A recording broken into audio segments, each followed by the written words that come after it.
आइए जंतर मंतर की case study से 3 मेजर टॉपिक समझते हैं।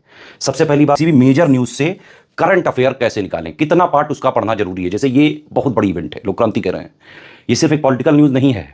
जो आईएएस पीसीएस के एस्पिरेंट हैं उनके लिए इसका करंट अफेयर वाला पार्ट जरूरी है। उसको सिलेबस और पैटर्न से कैसे कनेक्ट करें।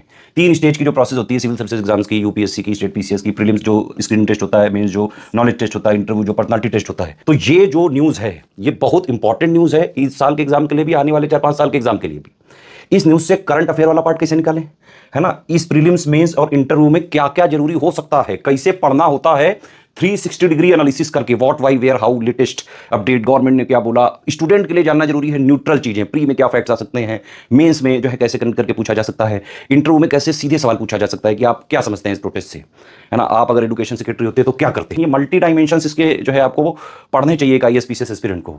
एजुकेशनल रिफॉर्म्स के बारे में पढ़ना चाहिए। राइट टू प्रोटेस्ट का मामला है कि भाई राइट टू प्रोटेस्ट तो है, सरकार से परमिशन ली गई, है ना। स्टूडेंट की डिमांड क्या क्या है, कई लोग कह रहे हैं कि एक्चुअल डिमांड जो बहुत सारी हैं वो इसमें ली ही नहीं गई।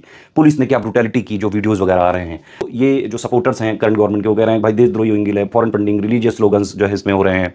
ये क्या सिर्फ एजुकेशन का प्रोटेस्ट है या क्या है। हालांकि मिनिस्ट्री ऑफ एक्सटर्नल अफेयर्स ने बोला कि भाई फॉरेन फंडिंग की कोई इन्फॉर्मेशन नहीं है। तो मेजर इसमें क्या है, governance, society, ethics, current affair, और इसको कनेक्ट कैसे करें स्टैटिक जीएस से। अब आप देखिए स्टेज वाइज स्टेज। प्री में ये फैक्ट्स कॉन्सेप्ट और जो है इसको लिंक करके सवाल पूछा सकते हैं, नीड से रिलेटेड स्ट्रक्चर, उसका रोल, उसका पेपर लीक हिस्ट्री लेटेस्ट की, fundamental right, article 19, article 21, right to protest, है ना, government step, fast track courts जो है अभी जैसे एक्शन लिया गया, मोदी जी ने बोला एनटीए का क्या एक्शन हुआ, एनटीए पर टाइमलाइन क्या, रीजन क्या है, डेट, डिमांड। ये जो एजुकेशन है वो किस लिस्ट में आता है, कॉन्करेंट लिस्ट में क्या है, पुलिस ज्यूरिसडिक्शन में कौन कौन सी पावर आती है, मेंस में देखो कहां कहां कनेक्ट हो सकता है। जीएस1 में सोसाइटी से directly, youth issues, demographic dividend का क्या मिसयूज हो रहा है, मेंटल हेल्थ पर क्या जो है स्टूडेंट की प्रभाव पड़ रहा है, कोचिंग सेंटर के क्या इश्यूज है। जीएस2 से देखो गवर्नेंस से रिलेटेड है, ये एजुकेशनल रिफॉर्म से रिलेटेड है ना, रोल ऑफ एनटीए से रिलेटेड है ना। आर्टिकल 19 जो मैंने बताया राइट टू प्रोटेस्ट वाला, सेंटर स्टेट, कैसे नीट का मामला है कि कई सारे स्टेट के बहुत सारे एग्जाम से अलग अलग इश्यूज भी हैं। ट्रांसपेरेंसी, अकाउंटेबिलिटी, उसका बैलेंस। जीएस3 क्योंकि वीडियोज में देखा भाई क्राउड जो है बिल्कुल आउट ऑफ कंट्रोल हो गया, कैसे कंट्रोल करें। सर्विलेंस इतनी भी ना कर दो कि प्राइवेसी के राइट जो है आप उनके वायलेट कर दो, आर्टिकल 21 वाले।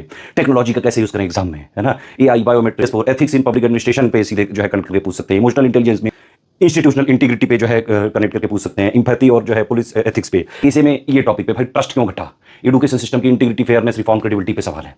अनएम्प्लॉयमेंट पे, है ना। ये सब टॉपिक्स हो सकते हैं, इस तरह से कनेक्ट करके एसे में भी पूछ सकते हैं, इंटरव्यू में भी पूछ सकते हैं सीधे सीधे, भाई आपका क्या व्यू है, क्या रिजिग्नेशन से प्रॉब्लम सॉल्व होगी, क्या ये जस्टिफाइड है, कैसे पेपर लीक रोकें, टेक्नोलॉजी का कितना यूज करें, रिफॉर्म्स का कितना, पुलिस सेक्शन क्या एक्सेसिव थी, जरूरी थी इतनी, सुसाइड और मेंटल हेल्थ ये एक टॉपिक हो सकता है, यूथ मूवमेंट, है ना, फेशियल रिकॉग्निशन, इंटरनेट जो है डाउन, तुम एजुकेशन सेक्रेटरी होते तो क्या होता है, एग्जाम प्रेशर कैसे हैंडल करते हो आप। तो इस तरह प्रीलिम्स, मेंस, इंटरव्यू तीनों के लिए बेहद जरूरी है भाई। ये करंट तो है ही जरूरी, उसका जो मैंने पार्ट बताया स्टैटिक वाला वो भी जरूरी है ना। इस तरह से पढ़ा जाता है, ये होती है 360 डिग्री एनालिसिस।